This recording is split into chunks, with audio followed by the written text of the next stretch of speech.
नमस्कार दोस्तों। एक घर का मालिक बनने के अरमान कुछ ऐसे होते हैं जो हम सभी में होते हैं।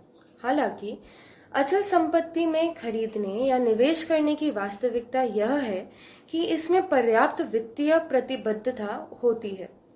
अक्सर हमारी व्यक्तिगत बचत नाकाफी होती है। इससे हमें अपने सपने पूरे करने के लिए होम लोन का विकल्प तलाशना पड़ता है। हालांकि होम लोन हमारे लक्ष्य को आसान बनाते हैं, लेकिन वे मंथली ईएमआईज पेश करते हैं जो हमारी टेक होम इनकम को खास तौर से प्रभावित कर सकते हैं। एक बार जब हम कोई प्रॉपर्टी हासिल कर लेते हैं, तो प्रॉपर्टी टैक्स और मेंटेनेंस खर्च जैसी अतिरिक्त लागत बार बार दोहराई जाती है, जिससे पूरे खर्च में और वृद्धि होती है। किसी घर का मालिक होना वाकई में एक अहम वित्तीय उपलब्धि है। इसके अतिरिक्त अगर भविष्य में पैसों की जरूरत होती है, तो निवेश को रोकने के लिए एक प्रॉपर्टी बेचना एक सीधी प्रक्रिया नहीं हो सकती है। इसके बावजूद यह ध्यान रखना अहम है कि रियल एस्टेट निवेश में आकर्षक और लगातार रिटर्न की क्षमता होती है। प्रॉपर्टी का मूल्य समय के साथ बढ़ता है, जिससे अचल संपत्ति एक आकर्षक निवेश विकल्प बन जाती है जो समय की कसौटी पर खरा उतरती है। चुनौतियों के बावजूद रियल एस्टेट निवेश का आकर्षण अपने ऐतिहासिक प्रदर्शन के कारण मजबूत बना हुआ है।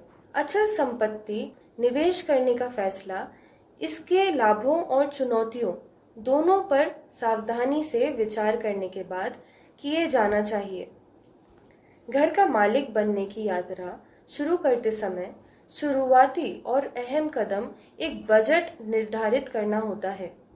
यह सलाह दी जाती है कि आपका बजट आपकी वार्षिक आय से 4 से 5 गुना तक हो।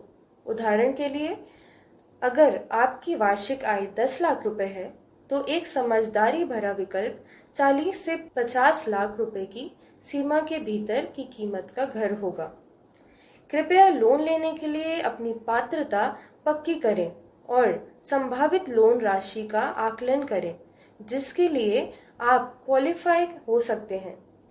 इसके अतिरिक्त अपेक्षित मंथली ईएमआई राशि का अनुमान दें। ईएमआई के लिए सलाह दी जाती है कि वह आपकी मंथली इनकम का लगभग 30 से 40% हिस्सा हो। शेष राशि के लिए डाउन पेमेंट के लिए तैयार रहें। अपने बजट के साथ मेल खाने वाली जगहों की तलाश करें। एक बार जब आप खरीदी जाने वाली प्रॉपर्टी चुन लेते हैं, तो इससे जुड़ी कोई भी भूमि विवाद ना हो, इसका पुष्टि करने के लिए अच्छी तरह से वेरिफिकेशन सर्वे करें। बाजार में बिल्डर की साख का मूल्यांकन करें और चल रहे किसी भी कानूनी मामलों के बारे में पूछताछ जरूर करें। पक्का करें कि प्रॉपर्टी से संबंधित सभी दस्तावेज क्रम में हैं। वेरिफिकेशन के लिए किसी वकील से परामर्श करने की सलाह दी जाती है। घर खरीदते समय एक अहम कदम के रूप में कानूनी सहायता के साथ उचित रजिस्ट्रार के कार्यालय में टाइटल डीड का रजिस्ट्रेशन करना शामिल है। टाइटल डीड किसी भी अचल संपत्ति के लेन देन में एक अहम दस्तावेज होता है, क्योंकि यह आधिकारिक तौर पर कागज पर प्रॉपर्टी के मालिकाना हक को दिखाता है।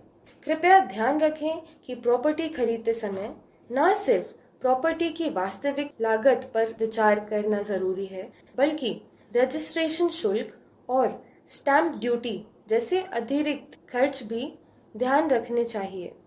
आपने खरीद के दौरान प्रॉपर्टी एजेंट की सेवाएं ली हैं, तो आप सहमति शुल्क का भुगतान करने के लिए बाध्य हैं।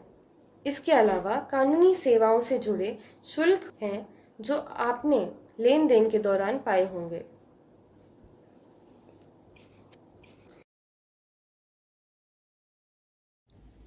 आइए देखें कि आपने रियल एस्टेट की अवलोकन चर्चा से कितना समझा है। प्रश्न पहला, कौन सा दस्तावेज प्रॉपर्टी के मालिकाना हक के बारे में दिखाता है?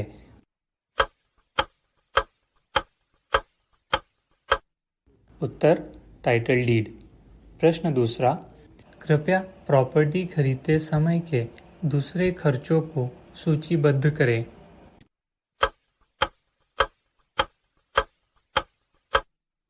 उत्तर, पहला स्टैम्प ड्यूटी, दूसरा रजिस्ट्रेशन फीस, तीसरा वकील की फीस या कानूनी शुल्क, चौथा प्रॉपर्टी एजेंट फीस। अगर आपको यह वीडियो उपयुक्त लगा हो तो कृपया हमारे YouTube चैनल को सब्सक्राइब करें और लाइक दबाएं। अर्थ शिक्षण उपक्रम में भाग लेने के लिए धन्यवाद।